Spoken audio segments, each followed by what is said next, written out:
Welcome, everyone. This is Monday, December 6th. If you have any questions, concerns, comments, come to this microphone, give us your name and address, please, and tell us what's on your mind. Call the roll, please. Cedar? Here. Kinsfater? Here. Lehman? Here. Hoopa? Here. Laporte? Here. Paul? Here. Bolts? Here. All present, Your Honor. Thank you. I'm going to ask for a motion to amend the agenda for item E under new business, senior van discussion.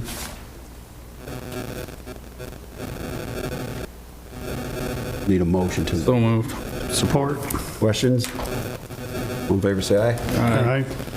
Okay, so AE will be senior van discussion. Order number 4, consent agenda. A is the City Council minutes of November 15th, 2021, regular meeting, recommendation approved. B, the Harbor Commission minutes of August 28th, 2021, meeting, recommendation received. C is the Cemetery Board of Trustees minutes of September 8th and October 5th, 2020, meeting, recommendation received. And the St. Clair Historical Commission annual report, recommendation received. Motion to approve as presented. Support. Any questions? All in favor, say aye. Aye. Opposed? 5A, Resolution 2134, Ward Division Lines. Yes, Your Honor. Get my notes.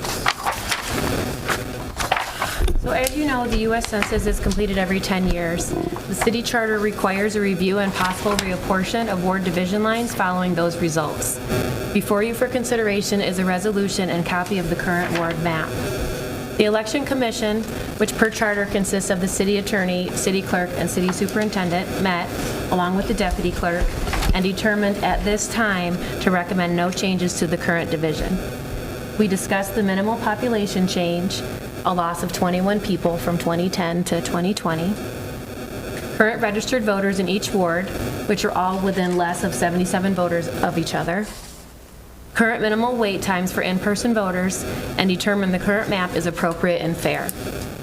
Not part of their consideration today, but for your information, we also talked about consolidating precincts polling locations in the near future, and discussions on that will continue.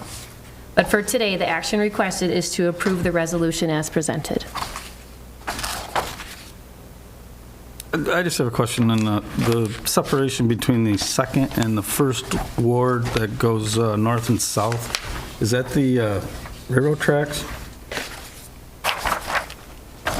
Because on the city map, it shows that it's right on the railroad tracks. On this one, Are you talking this green line yeah, right here? on this one, it shows that it's east of the railroad tracks. Yeah, this is correct. This neighborhood, which is Karen Avenue, East Court, West Court, right here, used to vote at City Hall, but I don't remember if it was 2011 or 2012. The lines were reapportioned, and that neighborhood now votes at Emmanuel Lutheran. Well, I mean, this is like Mallard's and the condominium project and everything is in the second ward. Mallard Drive, Yeah. yes. Okay, Oh, that's not on this map. Those roads aren't even on that. they're not on the map, but I mean, that's Yeah. where this north-south line is going. I guess I'm not understanding the question. Which, Vine Street? I think he's asking about this line right here. Yeah, the north-south line The is one along the east of the Jordan railroad. Creek? The dotted line is the railroad tracks. Is the Jordan Creek the boundary then? On the city map, it is right on the railroad tracks. On this one here, it's east of that. So I'm just sort of curious, is it, which one's right? And if it is Which east, city map are you referring to? the one that's on the website. The precinct maps on the website is different than the one that was in your packet? I just looked at it today and it was right on the, Oh, let me pull that up real quick. There are no homes along that line, just for clarification. if it's on the railroad tracks, it So, isn't, but where let's it's at right there, it's hard to tell where it's separating. Yeah, it is a little bit. Mm-hmm. Pull this up. Excuse me one moment while I pull this precinct map up. Oh, I see. Yes, you're correct. The map on the website has it directly on the railroad tracks. And that is the accurate map. So I don't know why this I don't even know how that would have been changed when I printed it to move that line. I don't know how you did it, but it's pretty cool.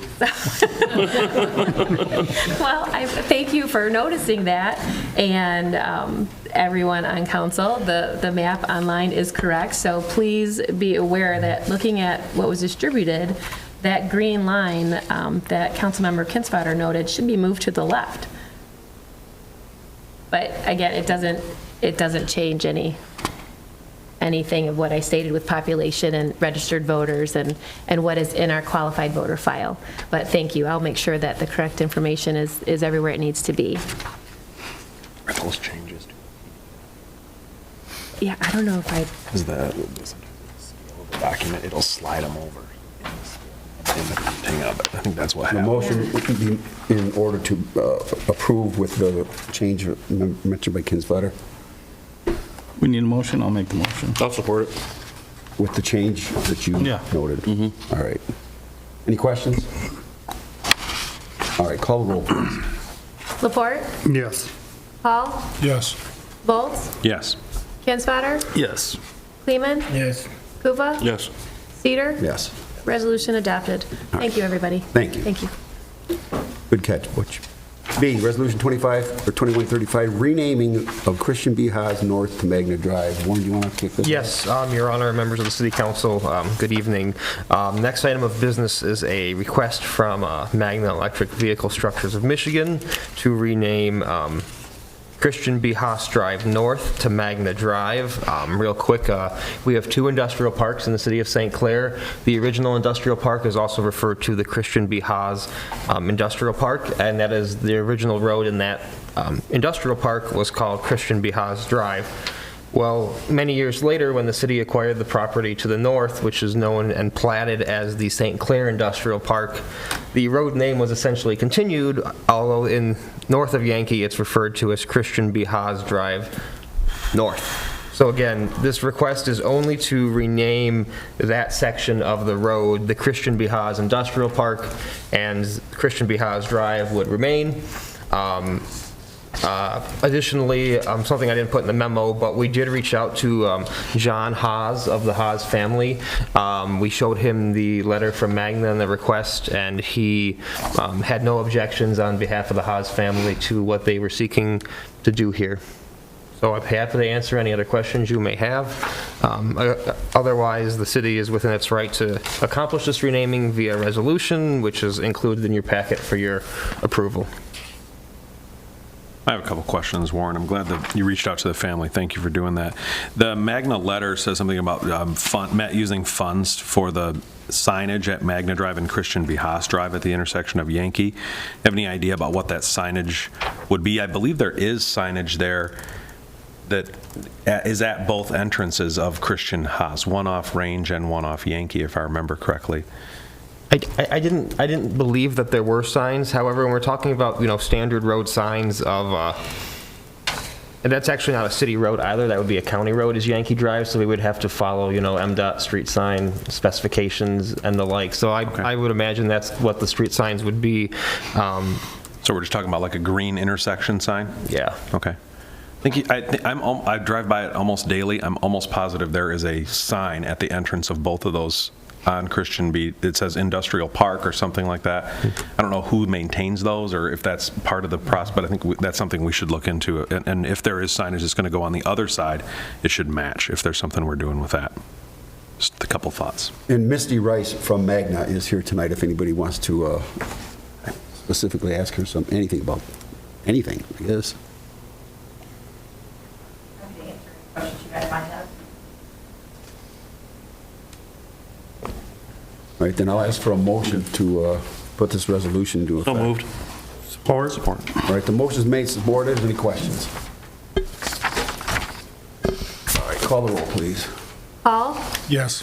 Volz, Yes. Kinsfater, Yeah. Kleeman, Yes. Kufa, Yes. Laporte, Yes. Cedar. Yes. Adopted, Your Honor. Thank you. Thank you, Misty. See, Resolution 2136, Oh, certification. before she leaves, I was going to wait till the end, but are we going to get a chance to tour that plant, maybe? Start what? He wants to know if you can tour the plant. Yeah, we can come out and take a look at it. Right, Next year, absolutely, we would love to have you guys out. Right now, due to COVID, we're in construction and those kinds of things, we're putting anything up. But absolutely, as soon as our internal protocols allow, you're all invited. Good. For sure. Thank you. It's super cool. Thank you. All right, thank you, Misty.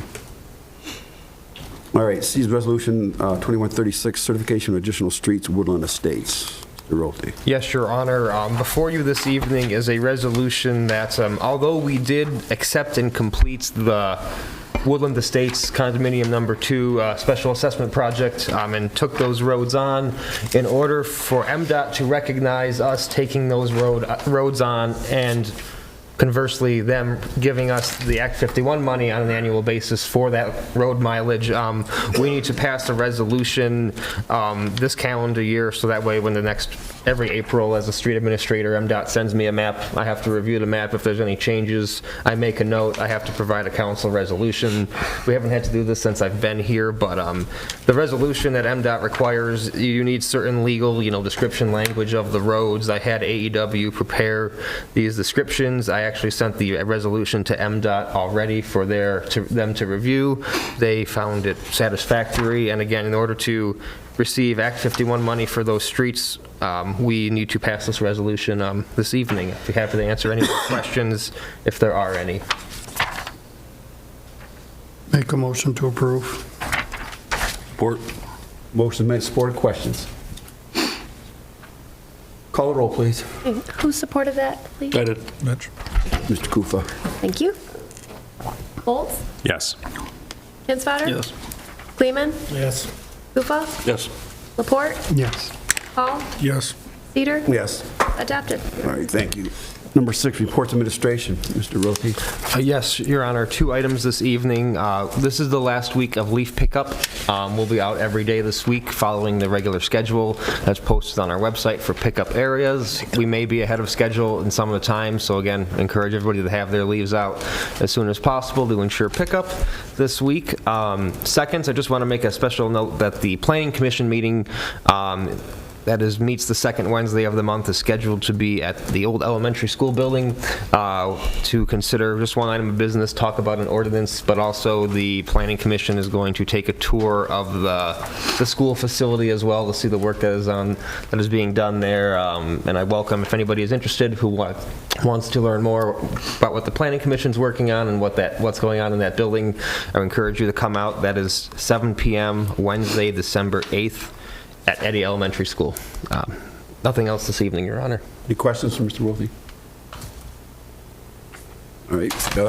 Mr. Downey, you got anything? Nothing this evening, Your Honor. Any departments out there?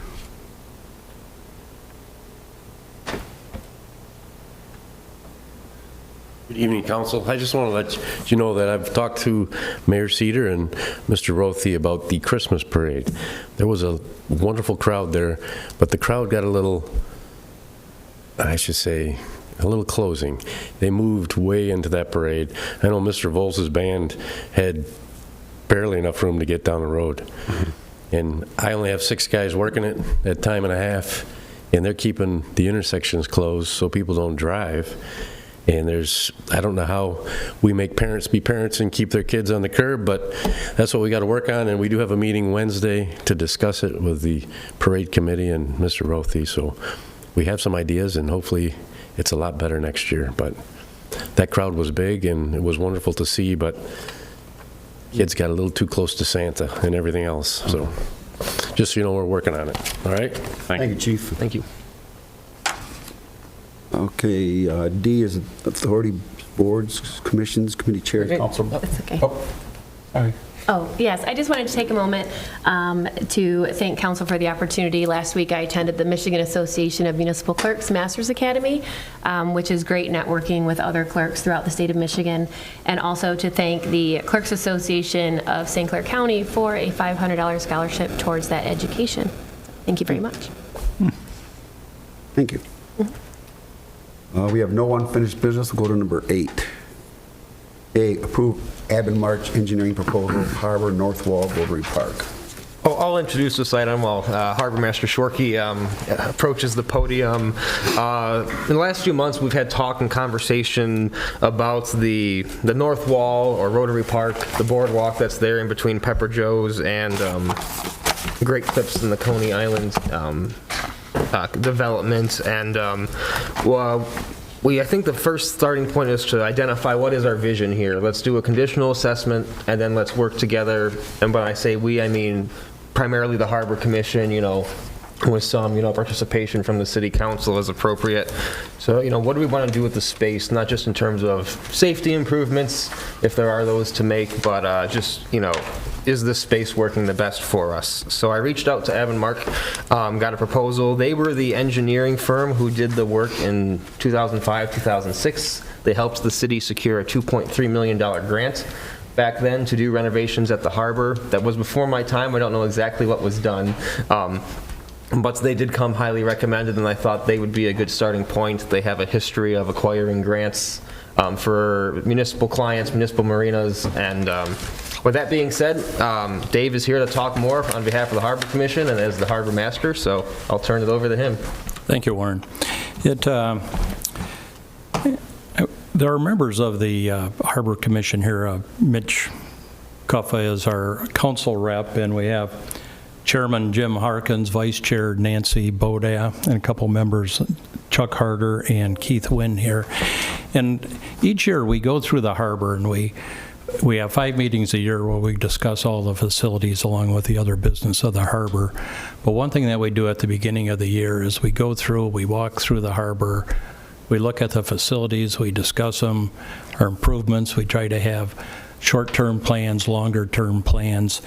And the thing that was really glaring to all of us is the north wall, which I'm sure you're all familiar with. That's the part of the marina that's adjacent to Rotary Park.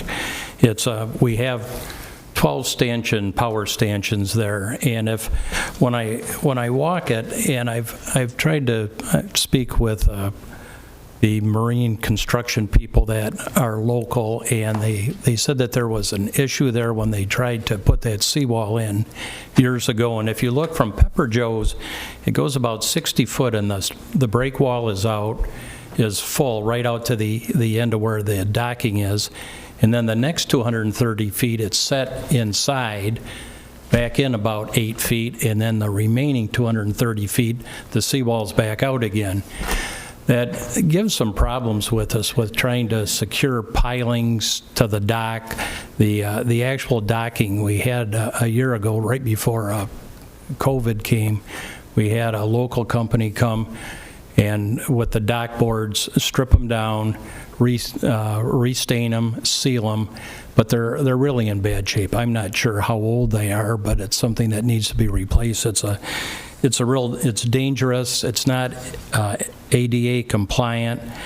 Their narrow boards are 8 foot, where you look at every other boardwalk in the city, there's at least 10 foot.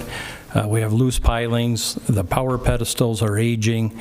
And then where the grill areas are in Rotary Park, the water had come up and washed underneath the break wall and was deteriorating that, and the rocks were falling. So, after speaking with Warren and getting a hold of the Aban Marsh Company, they submitted this proposal that I think that you've all had a copy of, and this is a 3-phase where they would come out, they would assess, they would put together a few plans, and then also they would assist in the grant portion of this.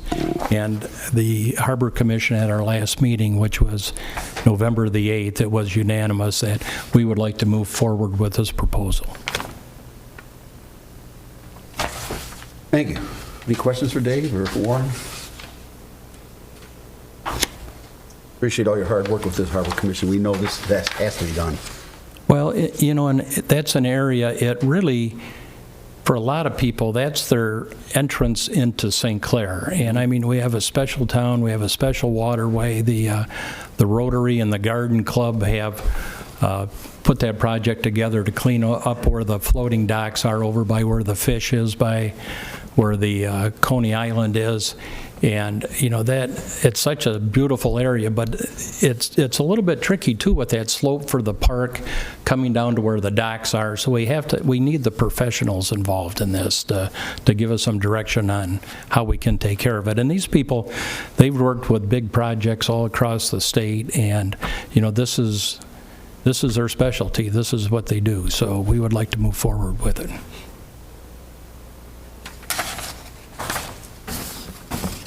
I know it isn't part of the harbor project, but the boardwalk that wraps around the parking lot at the Voyager, is there some way that we could include, I mean, if we're going to replace the boardwalk on Rotary Park, is there a way we could include that boardwalk into that? Because that's pretty rough too, just saying. I walk it quite a bit. We'd have to talk to the person that leases that parking lot. They'd have to get involved with this monetarily. Could you give them a phone call and see if you could? Just saying, if we're going to have somebody go in there and start doing boardwalks, it might be a little bit, save some money, you know, if we have it bid out altogether. I walked that area today too, and I took the wheel from the building department to measure it out, and, you know, they're 10 foot, which is fine, but boy, all of those, you know, those dock boards, those probably should have been part of the original boardwalk. Yeah. Process, it seems like. The one thing that I'd like to do is, with this project, I would like to keep this separate if we could, so that it doesn't get tied up with other ones, so that we could get going on this. But I think there's a lot of areas, you know, that we could put attention to. Even, you know, the other side of Pine River, we have, I measured that out somewhere too here, we have like 140 foot from Pine Street down to Cedar Street. You know, we have a break wall there. We use that for some docking for some pontoon boats.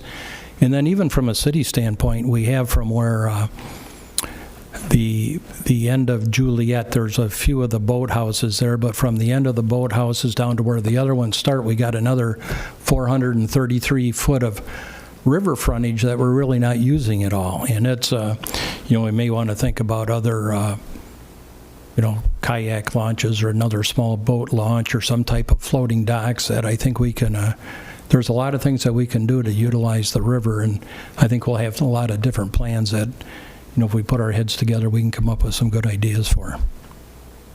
Yeah. Then I'm going to ask for a motion to move forward with this. I'll make that motion. Support. All right, the motion is made, supported. Questions? All right, call the roll, please. Kinsfater? Yes. Kleeman? Yes. Koopa? Yes. Fort? Yes. Paul? Yes. Volz? Yes. Peter? Yes. Carried, Your Honor. All right, good. All right, thank you, Harbor Commission. Thank you, Dave, for coming out here tonight, and I'll see you in a couple minutes. Okay. All right, we'll go to B. Fishback Water Reliability Study Proposal. Yes, Your Honor. Excuse me. This evening, I have a proposal from Fishback, the engineering firm who is working with us on our water system, our improvements at the plant. As timing would have it, every 5 years, State of Michigan Part 12 rules of the Safe Drinking Water Act require that cities conduct a water system reliability study and update that study every 5 years. The best way to describe this is it is like going to the doctor and getting blood work done. They look at pressures all throughout the water system. They look at demands, both current and projected. They look at storage. They look at fire flow areas, areas of concern, if there are any, and they make demand projections and capital improvement plans for a 5 and 20-year period as part of this. Again, this is something that is required by Eagle. We last did ours in 2016, so it's been 5 years. This is something in Eagle's sanitary survey letter that's, they knew we hadn't, our 5-year period hadn't expired yet, but they definitely made note of, you know, this is something we really want the city to consider, and make sure that they, you know, do a thorough job on with this review. Again, it's a doctor's appointment. It's informative in finding where there are weak areas in town in terms of fire protection, public safety, you know, critical functions. They look at demand over time, both from the city users, the township users. And again, it's a very procedural and prescriptive thing we have to do, but again, I believe Fishback is well equipped to do the work with their hydraulic modeling team, and also I believe that would tie in nicely with their work and recommendations for the water treatment plant itself as well. So I'll be happy to answer any other questions you may have. Looking forward to a motion to award the proposal. Do you know what this proposal cost back in, was it 2016 last time they did it? I do not know what the cost was in 2016. We did not have Fishback do the study then. We used AEW at that time. Yeah, that's my question for the comparable. Where's the money coming from? This is a budgeted item in the water fund for this year. Yep. Did this get bid out? No, I asked Fishback, given their history with, with the treatment plant and the knowledge that they show with their team. AEW only has one hydraulic modeler on their staff, whereas Fishback has an entire team. They've been helping with pressures in the industrial park as well, and their expertise is evident. And that's why I brought forth this proposal for your consideration this evening. Lauren, I see they're asking for a lump sum. Is that, I presume that's after everything is completed?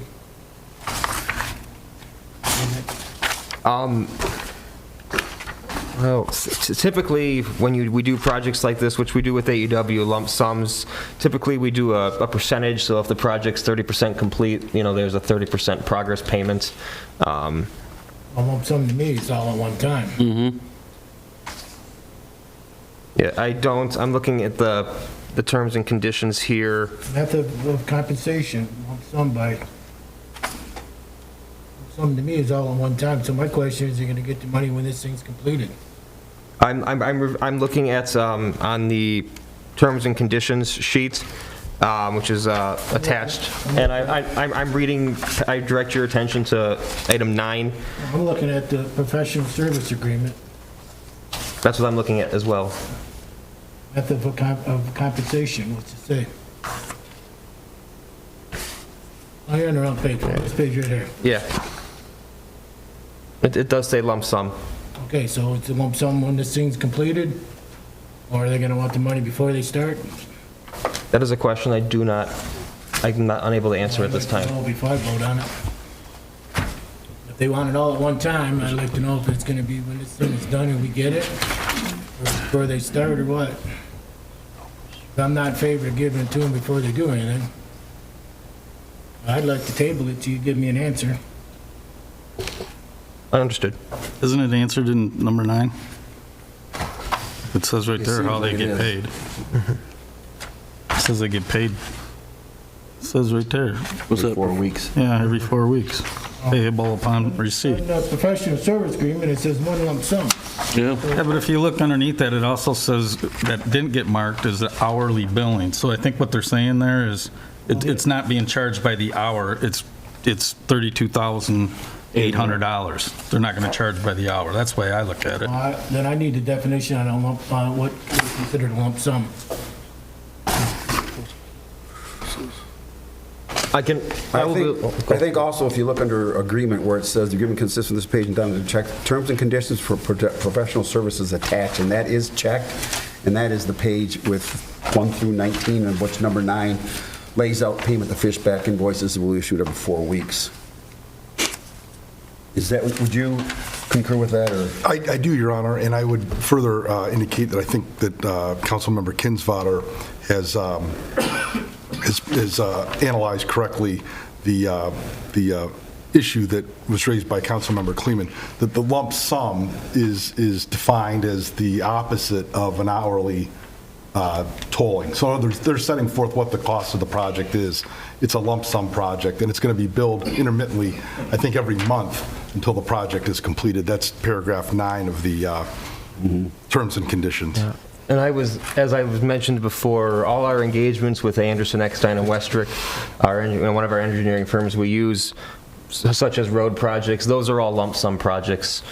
Again, just, they give us, sometimes it's 10% they've completed for the month, so it's 10% of the fee is charged at that time, and then the next month, when their monthly invoices come out, they've completed another 40%, so we're invoiced for that 40%. This is standard operating procedure with our engineering firms, especially when we do lump sum engagements. So again, I don't understand what the concern is with this, but that's how our billing has worked since I've been here with all the engineering vendors we work with. Well, just to Councilmember Kleeman's issue, though, and I just want to make sure that that's clear, is that the lump sum that's referenced with that check mark is that the price is fixed and it's not going to change. It does not refer to the method of payment by the city. That's covered in the attachment at paragraph 9. This just speaks to the value of the contract that's been awarded, whereas on an hourly billing, that could be a moving target depending on, if it ends up being more hours or less hours than they anticipated. They're making sure that the value of the contract is static, constant, lump sum by checking that box. Basically, they're gonna turn invoices in one and you're gonna pay them? Yes. It looks like on a monthly basis. Yes. Is what it appears. Yep, just as we do with all our engineering services that we, work with the city. All right, I would ask for a motion to approve the Fishback water reliability study proposal as presented. I'll make that motion. I'll support it. All right, the motion is made, supported. Any other questions? All right, call the roll, please. Kleeman? Yes. Kufa? Yes. Laporte? Yes. Paul? No. Bolts? Yes. Kinsfater? Yes. Cedar? Yes. Carried, Your Honor. All right, thank you. C, selection of regular council meeting dates for 2022. Ms. Sturdy? Oh, yes. In your packet is a memo that outlines the first and third Mondays of each month in 2022. All do fall on the first and third Monday, except for the meeting in July, which should be scheduled on Tuesday because of the 4th of July holiday falling on a Monday. And the meeting in September will be moved to Tuesday, September 6th, because of Labor Day that Monday. So a motion to approve is required. I'll make the motion. Support. All right, the motion made, supported. Questions? All in favor, say aye. Aye. Opposed? All right, we'll go to D. Thank you. Thank you. Approve the 2022 authorities, boards, and commission appointments. All right, everybody, sit back and relax for a minute. All right, these are appointments of residents to the 2022 boards, commissions, and authorities.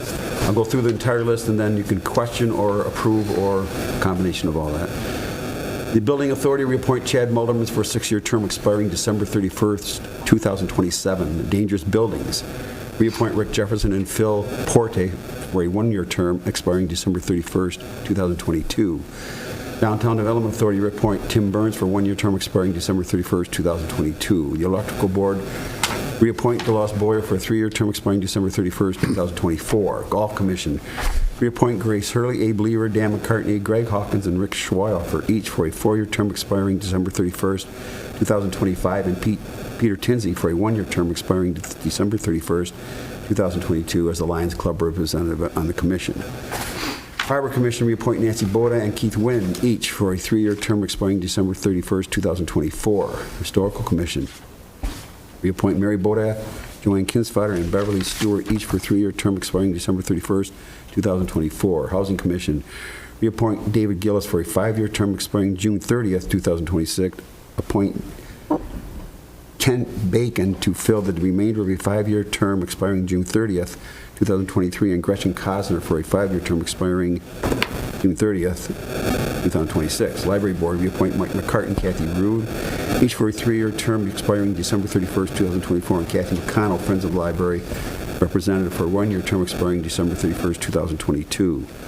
Planning Commission reappoint Nancy Boda and Paul Wade, each for a 3-year term expiring December 31st, 2024. Planning Board of Appeals reappoint DeLoss Boyer for a 1-year term expiring December 31st, 2022.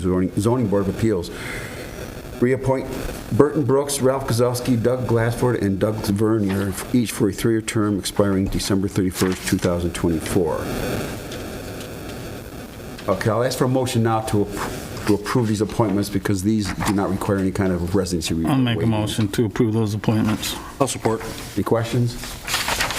All in favor, say aye. Aye. Flip it over. Now, these ones will require a waiver.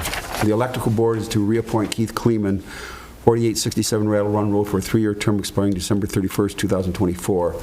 Historical Commission reappoint Ron Brenner, 3494 Barberry Drive, and Robert Freehand, 1711 River Road, each for a 3-year term expiring December 31st, 2024. We can approve that with the residency waiver for those. So moved. Support. Any questions? All in favor, say aye. Aye. Additionally, we have vacancies on the Beautification Commission and the Cemetery Board of Trustees. Applications are available at City Hall. No? Thank you very much. All right. Thank you, everyone, for your patience.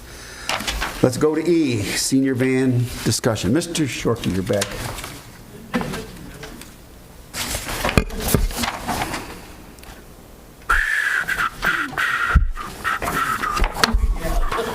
Well, we're getting a lot of heat from the seniors. They miss their senior van. We've had discussions with city manager, Bob Beath was involved with it, and the senior van, in order to replace that, those transit vans are almost non-existent now. I asked at Bill McDonald, and they said we can't even order them.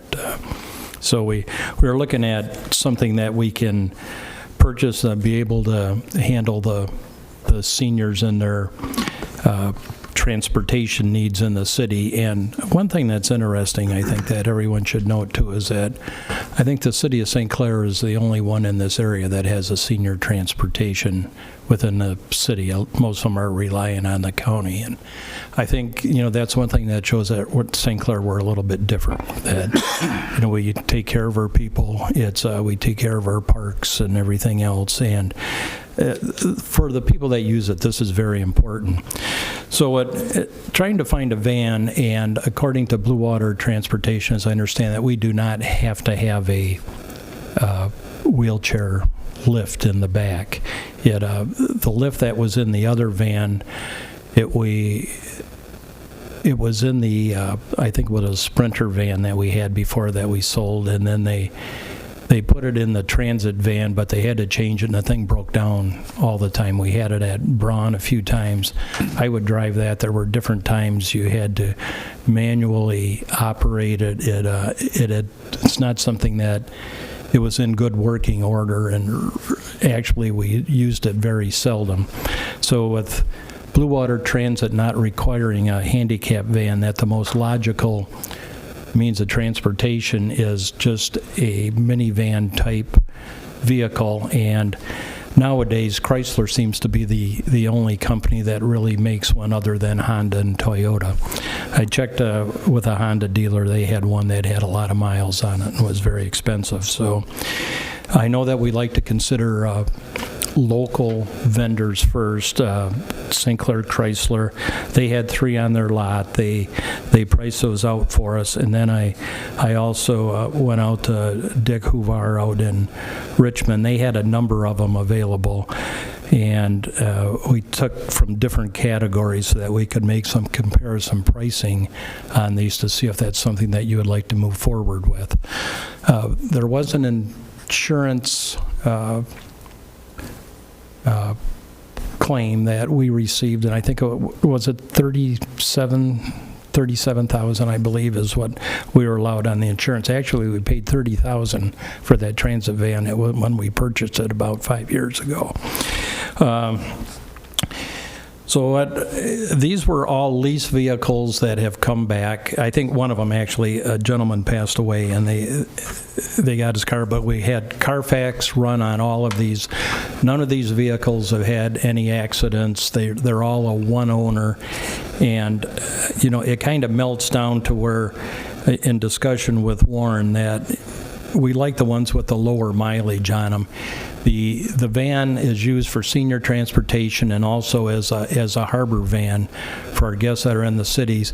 And going back through the records, we put about 10,000 miles a year on the van. So I think something like this that, easily we'll get 10 years service out of these. And, they're reliable.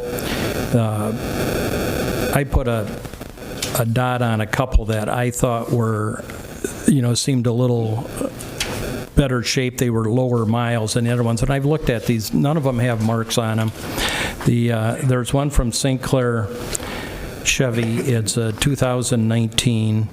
That one still has warranty left on it. We're right in that. Most of these were 3-year leases, so the full 36,000 3-year leases pretty much expired on these. They have the powertrain lease at 60,000 on all of these, but it's the. I went to St. Clair Chrysler and I asked them if they could. We'd like to do business in the city, if they could sharpen their pencil a little bit. Today they reduced the price $1,200, but that one is $38,503. And the one directly below that, it's a 2018 rather than a 19, and they have the similar equipment. They're the Touring L Plus, and that has 13,000 miles on it, and with a cost of $34,800. There's some other options on here that are available. Used car market is at an all-time high. The other thing we thought maybe we could order a new one and lease it. No one can give you a date if they have a car, if they have a van coming in. So it's a tough time to try and find vehicles, whether they're new or used. Do we currently have a program for advertising a lot of local businesses? Well, on what we'll do is we'll advertise on this also. The advertising went from April 1st to March 31st. The van's been out of use since October the 8th, so what we'll do is when we get the advertising back up, we'll just prorate those dates. Do you know how much money? About $4,000. $4,000 a year? Mm-hmm. In advertising on the van. How many people does that seat? I'm sorry? How many people does it seat? There's 3 in the back, 2, 6. And actually that Transit had seated 7. Oh. There's just, that's the limitations. And, very seldom with the seniors, you would get more than 2 max. And with using it for the harbor, we had strict rules that in that transit van there were no more than 7 passengers. Sometimes people would think they could crowd in, and the employees were instructed to just step out of the van and say, we can't leave. We can only take 7 passengers, and it would be the same thing with this. If we go with a minivan style, there'll be 6, but we don't allow overcrowding. Everyone has a seat and a seatbelt on.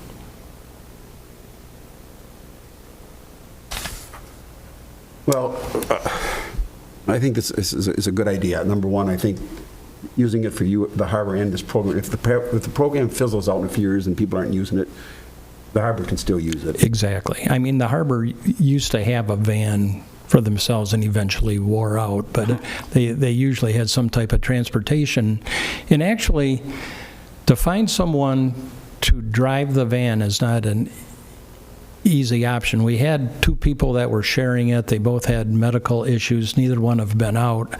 I did it most of the time during the winter, and then all of the harbor employees are required to have a chauffeur's license, and they can't drive that van unless they're 18 years old and have a chauffeur's license. So we were able to handle the senior transportation pretty easily when the harbor's open.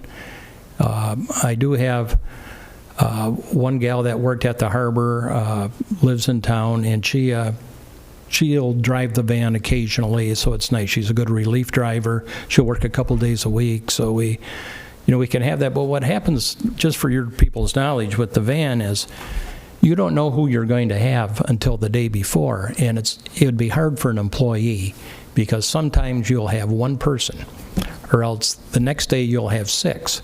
So are you going to work from 10 in the morning till 11, or are you going to work from 10 until 4? You don't know until the day that you're going to drive the van. So it's kind of it's an odd position to try and fill. That's why it was good with the harbor people doing it, because they were at work and I would just assign a person that day for it. So when they weren't doing senior transportation, they could come and do harbor work anyway. So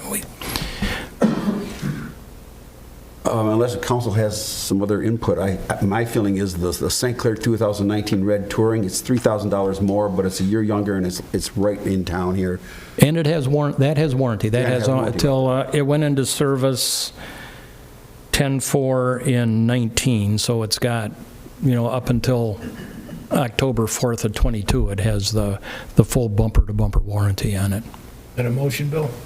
Well, I'm going to ask if council is in agreement, and if so, I'd ask for a motion to approve Warren to put this thing in motion, get this the St. Clair 2019 Red Touring L+. I'll support your motion. Red also matches all our trucks. So. All right. Is there any other discussion? Call the roll, please. That is to direct superintendent to move forward with the purchase of the 2019. St. Clair, yes. And, it was sitting there today. It's interesting. Cars go fast, so I would assume it's still there. It was there at 4 o'clock this afternoon, but things are really churning fast. What's your second choice? Yeah, we should get authorization for a second choice, I feel like. All right. The one below just in it. case. The one below it from Dukuba. 2018. 18 for 34.8. I'll put on my motion. Number 1 draft choice is the St. Clair 2019. Number 2 pick out of Richmond, Michigan, from Duke Hubar, the Gray Touring L+. Little NFL draft for you mixed in. That's my motion. I support it. All right, any questions? Call the roll, please. Kufa? Yes. Laporte? Yes. Hall? Yes. Volz? Yes. Kinsvater? Yes. Seaman? Yes. Peter? Yes. Carried, Your Honor. All right, Dave, thanks for all your hard work on that. Okay, I felt somewhat responsible, so it's it's good. I think this will work a lot better than that van, anyways. This is and we'll get it slicked up. We're going to put some advertising. You'll think it's a NASCAR out there. Very good. Thank you. All right. Racing stripes. All right, let's go to number 9. Came to the council November 18th and December 2nd, 2021. Hearing no questions, Your Honor, I'll make a motion to approve as presented. Support. Any questions? All in favor, say aye. Aye. Opposed? Number 10, public questions, public comments. Anybody have anything non-agenda, 3 minutes, speak your piece? Happy birthday to somebody on Wednesday. Easy. We're getting to that. Wonder who, huh? All right, then we'll go right to number 11 and get to the real important announcement. Actually, I have a couple things. Number 1, I do want to thank our DPW. I think this year's leaf pickup, Outstanding. knock on wood, has been decidedly better than it's ever been. Nice little machine. That's a nice little machine, isn't it? Yeah. I'd also like to say that the downtown Christmas lights, I think the mall really did a great job this year. Yes. It really looks nice. I get a lot of comments about that. Good comments, compliments. It's nice to see Cargill join it, too. Yeah, every year it seems like a lot more businesses are getting involved up and down Kearney, downtown, so it's nice. It's really Yeah, nice. certainly is. I would also like to remind people that 80 years tomorrow, December 7th, 1941, Pearl Harbor. Keep that in mind. Speaking of 80 years. Easy. Also, another big event this week is Wednesday, December 8th, and congratulations and happy birthday to Mike Laporte. I think he's 72, does that sound right?